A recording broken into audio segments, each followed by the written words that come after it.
Welcome back to the DevVlog. This semester we have two separate games that are both doing tilt steer on mobile devices.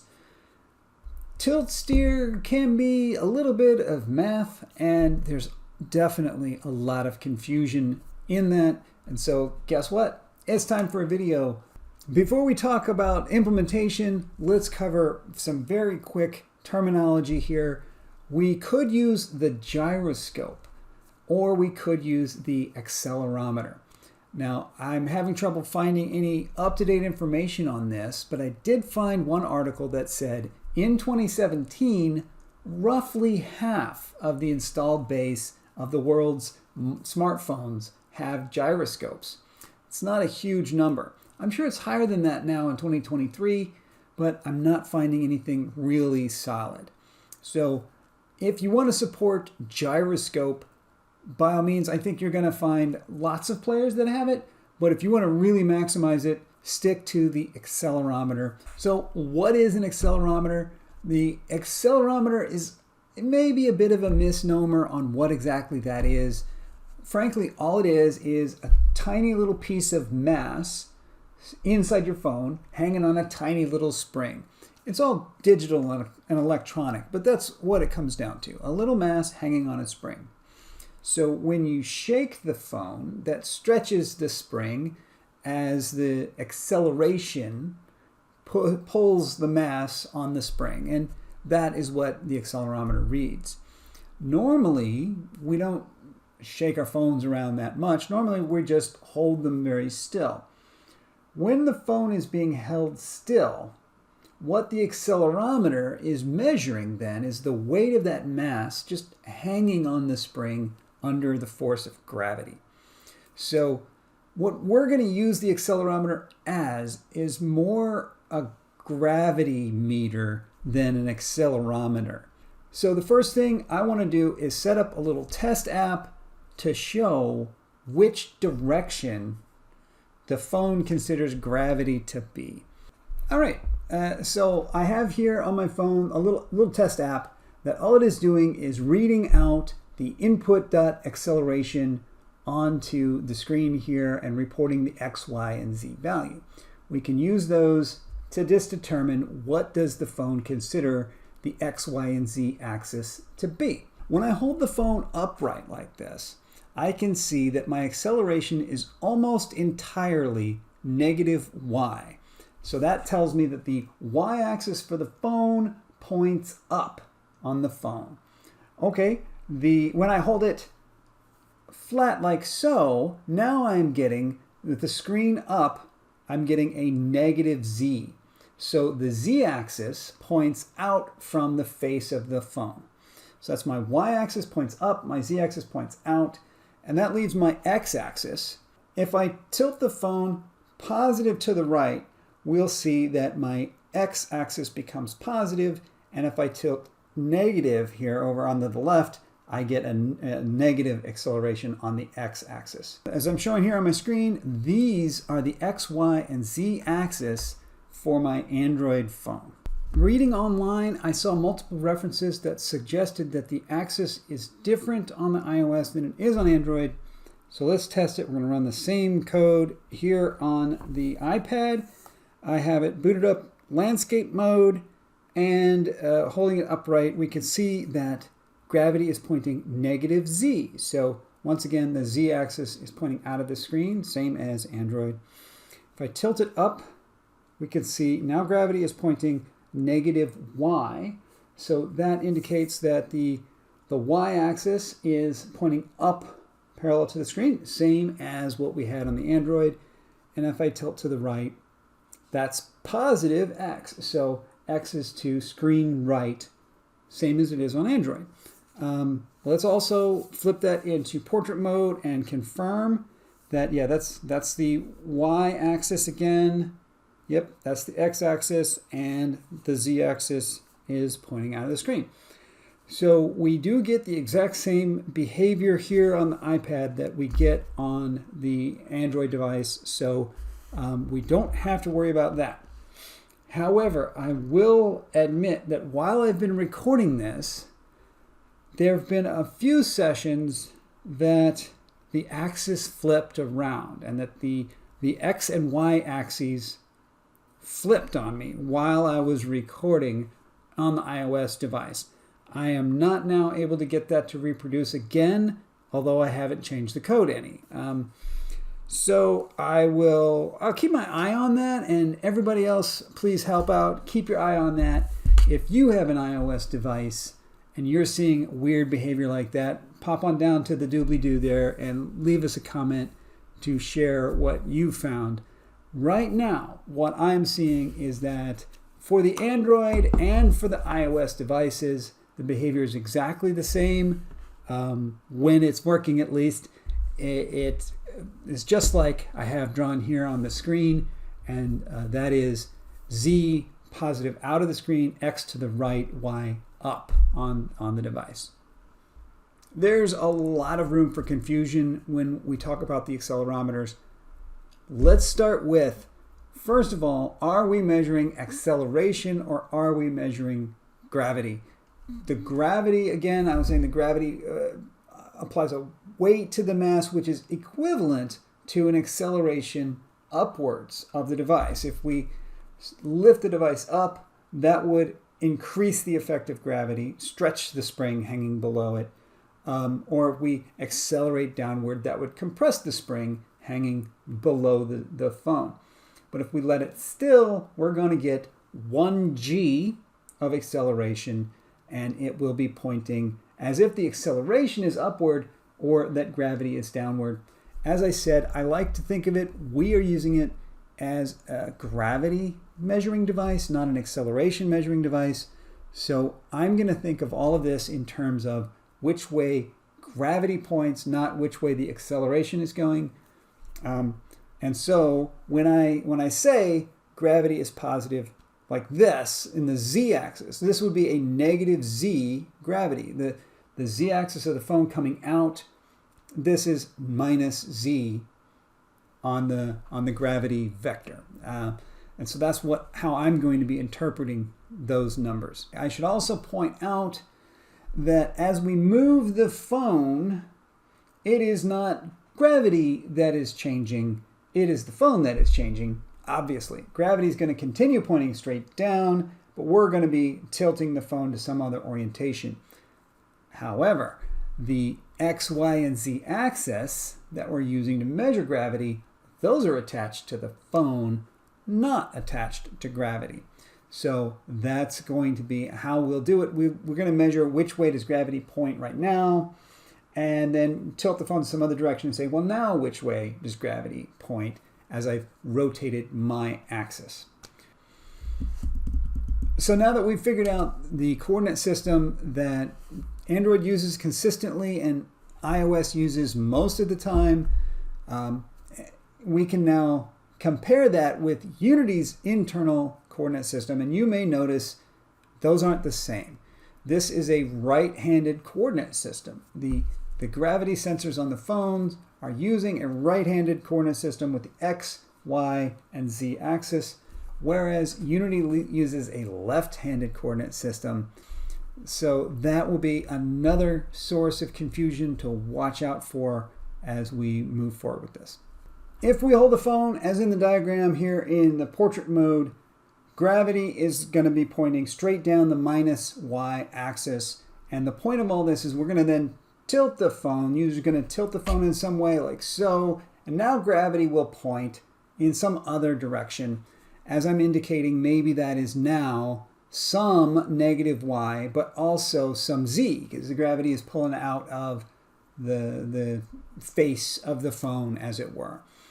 So that's what we're looking for, and we're going to be trying to measure this angle to say how far have they tilted the phone, but also we're going to need to ask in which direction they tilted the phone. So as I tilt the phone, I want to break that rotation down into two different directions. How much am I tilting side to side for like a steering mode, or maybe there's a forward back also. So I get two dimensions of control. So in these diagrams, let's take a look at the side view of the phone. Again, holding it in portrait mode for now. And imagine you tilt it away from yourself. in which case we're going to get something like this. Whereas you tilt away, the new gravity vector points down. There's the original gravity vector pointing in the negative y. And we'll see we're picking up some z now by doing that. We are rotating around the x-axis. So the x-axis points out the side of the phone, and as you rotate, we could consider that the axis of rotation for a forward-back tilt. And then let's consider on the other side over here, we're going to tilt the phone side to side. And how does that work? And now the axis of rotation is going to be the z-axis as we rotate side to side. And we're going to start exchanging y for x. We're going to pick up some x value on the new gravity that wasn't there before. Okay, that seems easy enough. But what happens now if I'm trying to play the game with my phone lying more or less flat? Then when I rotate the phone, I'm now not rotating anymore around the z-axis, right? Remember, this is rotating around the z-axis. But when I'm lying flat, the z-axis points straight up at the sky, and I can't even measure that with the accelerometer. The user is going to want to rotate around what is now their y-axis. The y-axis is going to be the point of rotation. So how do we decide? How do we decide how the user is holding the phone? Are they holding it like this? Are they holding it like this? Do they maybe want to hold it at a comfortable angle somewhere in between? So let me introduce you to the cross product to the rescue. I am showing a right-hand rule here. I'm sticking with the accelerometer right-hand axis system throughout these slides. The right-hand rule says, first you point your index finger along the first axis, and then your second finger there, you point at the second axis, so like A and B. A cross B, the first vector crossed with the second vector, gives you a vector that is perpendicular to those two vectors, and the direction is given by your thumb of your right hand. So that tells us that's that way. And so what am I saying we do here? I'm saying if you look at this diagram right here, the original downward vector of gravity was pointing in the, let's say, in the minus y direction. And then as the user rotated, here's the new gravity vector. If we cross the original vector crossed with the new vector, the result is the axis of rotation that the phone has been rotated through. And as you can see in this diagram, it looks like the axis of rotation is mostly the x-axis, but there's a component of this rotation in the other axes as well. So we're going to want to break that down into how much of that tilt is in the forward-back sense and how much is in the right-to-left sense. Let's look at that in terms of what we've already done. In portrait mode, if we tilt the phone away from ourselves, the original gravity vector is straight down. The new gravity vector is somewhere in here. If we cross those, the original, which is sort of pointing towards me here, crossed down, I'm going to get a vector to the right, pointing out of the side of the phone, and that was our gravitational x vector. So if I just take the original, cross the gravity vector, what I get out is some constant times the x direction. That is a rotation around the x-axis. Okay, let's take a look at the right-hand tilt that we got over here. And once again, we'll see that if we take the original vector crossed with the new gravity vector, I'm going to get some constant times the z-axis, the outward face of the phone. And that was good. But when I'm lying flat and I do a tilt, what am I going to get then? If I tilt, say, to the right, I'm going to tilt to the right in this face-up mode. My original gravity vector is going that way. My new gravity vector is that way. I'm going to get a rotation around the phone's y-axis. What I have discovered is that whether we're in portrait mode, landscape mode, flat mode, upright mode, tilting away from yourself in all of these modes, no matter how you're holding the phone, what angle, they're all rotations around the phone's x-axis, the gravitational x-axis. So that's very simple. That means we can just do this. We can cross the original vector with our gravitational vector, and that tells us how much we've rotated around the x-axis.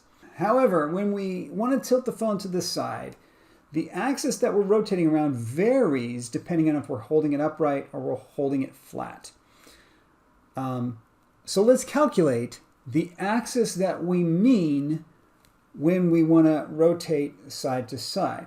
What we're looking for is an axis that the player, the holder of the phone, is looking forward.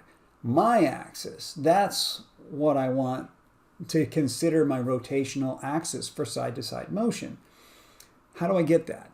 I'm going to consider that my forward axis is parallel to the ground.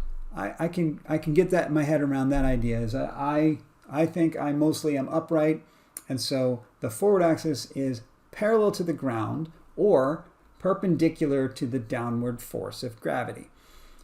Okay, that's one rule. I need one more rule, and that is that as I hold my phone, no matter how I hold my phone, when I'm rotating like this, the axis that I'm rotating around should be perpendicular to the sideways direction of the phone, whatever sideways direction of the phone that is, whether it be like if I'm in landscape mode and the sideways direction of the phone points down the long axis, or if I'm upright, now it still points down the side of the phone. If I'm holding it at an angle, that still points down the side of the phone.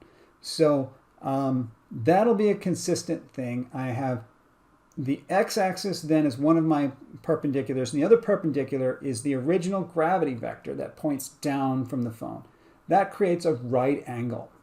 Those two vectors create a right angle, and if I cross them, that'll get their mutual perpendicular. That is the axis I'm trying to rotate around. And so the tilt axis that I'm trying to rotate around, if I hold my phone diagonally like this, is given by the x-axis crossed with the original gravitational vector. And you will note that I have normalized all of these things. You do have to normalize all the stuff. Gravity is measured in g-force, and so you expect about 1.0, but you're not guaranteed to get 1.0. I'm shaking this phone all around. I'm going to get all kinds of gravitational forces. I don't want to make the assumption that there's nothing but pure gravity, and I'm measuring it with precision 1.0. So it is the directions we're going to rely on, and in order to rely on the directions and not get any confusion about magnitudes, normalize all of your things before you feed them in. Okay, and so here, cutting to the chase, here is the ultimate formula for how to measure the amount of tilt on a phone using the accelerometer. The O vector is the original gravity vector, and G is the measured current gravity vector. So as you cross those, that gives you the angle between the original holding angle of the phone and however you're holding it now. So if I'm tilting like this, that cross gives me a rotation amount. And then I will simply break that rotation amount using a dot product between two axes. The forward tilt of the phone is given by this cross product dotted with the x-axis of the system. The right tilt is given by the dot product of that same thing with this side tilt axis, and I'll get that with another cross product. And so here we are with it on the phone, laying flat, and on the right hand side of the screen here you'll see the steering and it is currently saying 0, 0. So if I tilt the phone forward, that's giving me some steer Y. I'm going to tilt the phone back towards myself, some steer minus Y. So that's what I'm calling like the forward. And my steer X is the steer to the right. If I lift up the side or the other side, that gives me the steer X. And this is a good start. But what's really powerful about what I've done here is I've based all of this on this O vector. And so far, the O vector is just pointing down the negative Z axis. But what I can do now is I have this calibrate button. And this calibrate button here allows me to set the O vector. So I'm going to hold the phone at, I don't know, about like 45-degree angle here and hit the calibrate button. And now this is what it means to not have any steering power. If I lean it forward from here, we'll get some Y. Lean it backward, some minus Y. Lean it to the right, and I'll get some positive X and some minus X to the left. And so now I can hold the phone completely upright and calibrate. And let's recalibrate there. Hold it upright, and now I can lean it with that as my center point. I can hold it flat on a table. That can be my center point. Or, you know, anything that's comfortable for me, whatever angle I like. And now I have complete freedom to go in all directions anywhere I want. Here is the code that I'm using to drive this. Here's my forward tilt right here. And as I said, that is just the phone's x-axis. What do? I take the input acceleration, that's the current gravity vector, normalize it. I cross that with my 0 axis. That's my calibrated vector of what gravity should have been when the phone was still. So I cross those as I showed in the slides, and that cross, I take the x component of it. This is me just taking the x component of the cross and displaying that on the screen.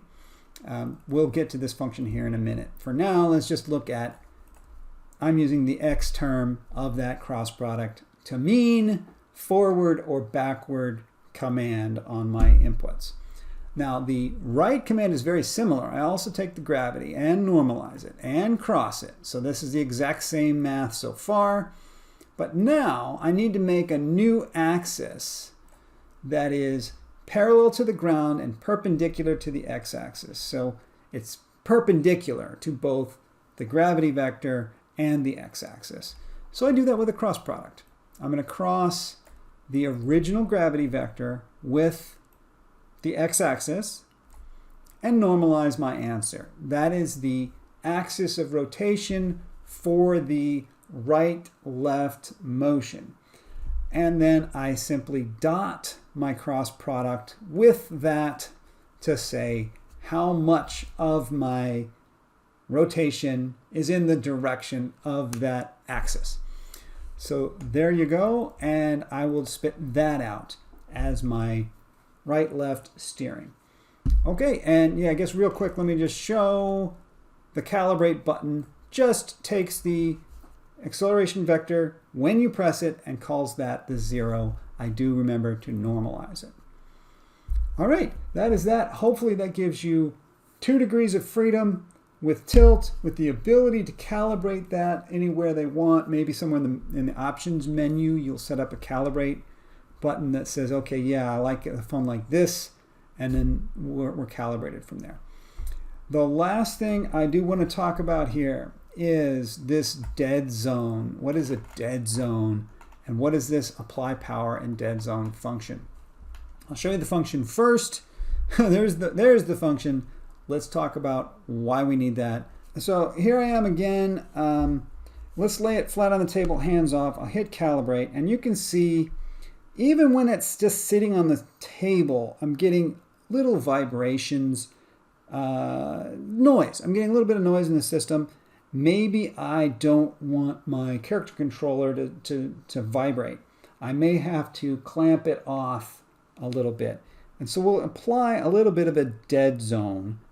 And that's right here. I'll just say this is how much dead zone I want. And what that means is how far do you have to tilt the phone before we start counting it? And you can see, I don't know, you can't see because you can't see how far I'm tilting the phone. If I crank this up, let's crank it way up. Oh, that's crazy. Crank it up way up, then I have to tilt the phone pretty far before it registers anything. Go nuts. I have to go that far before it even considers anything. So the dead zone just allows you to set a little bit of a noise value there, so I can hold it fairly still without getting any response. The other thing I have here is maximum. Maybe I have to tilt the phone, like I tilt the phone way too far before I get maximum steering. So let's just crank this down to let me tilt the phone a little bit less and get maximum steering. That's where I've got my maximum. So these are settings that you can put somewhere in your options menu, or maybe designers will tune these, maybe a little bit of both. But those are important to have. So representing the dead zone graphically, I have here an XY axis, just like this is your input signal, this is your output signal. So for example, this is the tilt, the tilt amount that we were measuring off the phone, and this is how much steering we actually want to do. And so if we don't do anything with it, we just say input equals output, we get a perfect 45-degree line. If we insert this little dead zone, this is where we say, I want it to hit the endpoints, but in the middle, just this little gap where I ignore it. And we do have to tweak the slope of the line just a little bit so that it hits those endpoints nice and smooth and doesn't have jumps in it. So that's how we do a dead zone. And then I also showed how maybe I want to increase the sensitivity. And so maybe I'll want to change the slope of the line like so. So this little gap here represents how much dead zone we have, and this little gap represents what I was calling maximum, how to get the maximum amount of output. And by adjusting those two, I can get the response that I like. This is me applying a dead zone. Just like, look, if you're in the dead zone, just forget it. And then I've stripped out the sign of the input, SIGN, stripped out the positive or negative to simplify my math a little bit. And now I just am rescaling your output from whether, to remove the dead zone. I'm rescaling to remove the dead zone and apply how much range there is between the maximum and the dead zone. And then I clamp it so that it doesn't go past 1.0. And after that, put the sign back so it stays positive or negative and return that. And that's what I'm using for my tilt controls. That was probably pretty long and very confusing. So yeah, I look forward to some follow-up questions down below. And hit me up in the doobly-doo, or if you're in class, hit me up in class, or emails, and let's apply this technique to your games so that we have 4 directions of tilt steer with dead zones and the ability to calibrate and hold the device at whatever angle we want. Okay, that's it for today. I'm going to throw this in the editor, and I'll see you out there on the interwebs.